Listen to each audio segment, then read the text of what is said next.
എല്ലാവർക്കും നമസ്കാരം. ഇന്ത്യ ചരിത്രത്തിലെ അവിസ്മരണീയ മുഹൂർത്തങ്ങളിൽ ഒന്നാണ് നമ്മുടെ ആദ്യ പൊതു തിരഞ്ഞെടുപ്പ്. 1951 ഒക്ടോബർ 25 മുതൽ 1952 ഫെബ്രുവരി 21 വരെ നടന്ന ജനാധിപത്യ മാമാങ്കം.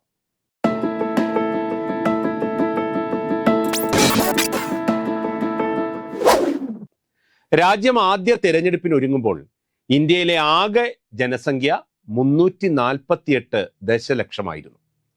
വോട്ടിംഗ് പ്രായം 21 വയസ്സായി നിശ്ചയിച്ചിരുന്നതിനാൽ ഇതിൽ ദശലക്ഷം പേർക്കാണ് വോട്ടവകാശമുണ്ടായിരുന്നത്. അവരിൽ തന്നെ 85% എഴുതാനും വായിക്കാനും അറിയാത്തവരായിരുന്നു.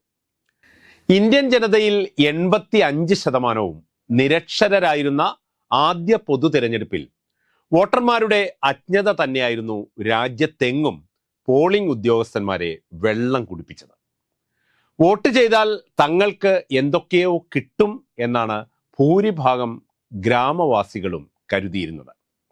ആദ്യ തെരഞ്ഞെടുപ്പിൽ രാജസ്ഥാനിൽ മത്സരിച്ച ഒരു സ്ഥാനാർത്ഥിയുടെ ചിഹ്നം ഒട്ടകമായിരുന്നു. ഒട്ടകത്തിന്റെ ചിത്രത്തിൽ വോട്ട് ചെയ്താൽ തങ്ങൾക്ക് ഒട്ടകം കിട്ടും എന്നു തന്നെ അവർ വിശ്വസിച്ചു കളഞ്ഞു. വോട്ട് ചെയ്ത ശേഷം അന്നാട്ടുകാരെല്ലാം കൂടി ഒട്ടകത്തിന് ബഹളം വെച്ചു അത്രേ. ബീഹാറിലെ ഒരു ബൂത്തിൽ ഒരു സ്ത്രീ വോട്ടറുടെ ആവശ്യം കേട്ട് പോളിംഗ് ഉദ്യോഗസ്ഥരെല്ലാം ഞെട്ടി. ജവഹർലാൽ നെഹ്റുവിനെ നേരിട്ട് കണ്ടില്ലെങ്കിൽ വോട്ട് ചെയ്യില്ല എന്നായിരുന്നു വാശി. അതൊന്നും നടക്കുന്ന കാര്യമല്ലെന്ന് പറഞ്ഞ് ബോധ്യപ്പെടുത്തി മണിക്കൂറുകൾ നീണ്ട പരിശ്രമത്തിനൊടുവിലാണ് അവരെ വോട്ട് ചെയ്യിപ്പിക്കാനായത്. ഇത്തരം വെല്ലുവിളികളുടെ നടുവിലേക്കാണ് ബംഗാളുകാരനായ സുകുമാർ സെൻ ഇന്ത്യയുടെ ആദ്യ മുഖ്യ തിരഞ്ഞെടുപ്പ് കമ്മീഷണറായി എത്തുന്നത്. 1950 ജനുവരി 25 തിരഞ്ഞെടുപ്പ് കമ്മീഷൻ നിലവിൽ വന്നെങ്കിലും മാർച്ച് 21 സുകുമാർ സെന്നിന്റെ നിയമനം. വോട്ടർമാരെ കണ്ടെത്തി അവരുടെ പട്ടിക തയ്യാറാക്കുന്നതായിരുന്നു ആദ്യ വെല്ലുവിളി.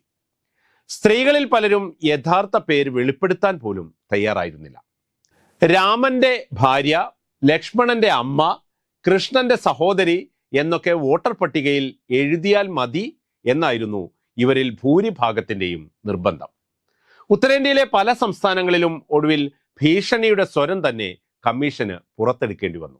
വിവിധ പാർട്ടികൾക്കുള്ള ചിഹ്നങ്ങളുടെ രൂപകൽപ്പന, ബാലറ്റ് പേപ്പറുകളുടെ അച്ചടി, വോട്ട് പെട്ടികളുടെ നിർമ്മാണം, വോട്ടർമാരുടെ ബോധവൽക്കരണം തുടങ്ങി കാര്യം അത്ര നിസ്സാരമായിരുന്നില്ല.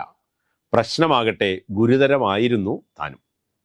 25 സംസ്ഥാനങ്ങളിലായി 401 മണ്ഡലങ്ങൾ, അതിൽ 314 ഏകാംഗ മണ്ഡലങ്ങളും 86 ദ്വയാംഗ മണ്ഡലങ്ങളും ഒരു 3 അംഗ മണ്ഡലവും ഉൾപ്പെടെ ആകെ 489 സീറ്റുകളാണ് ഉണ്ടായിരുന്നത്. ആകെ സ്ഥാനാർത്ഥികൾ 1874.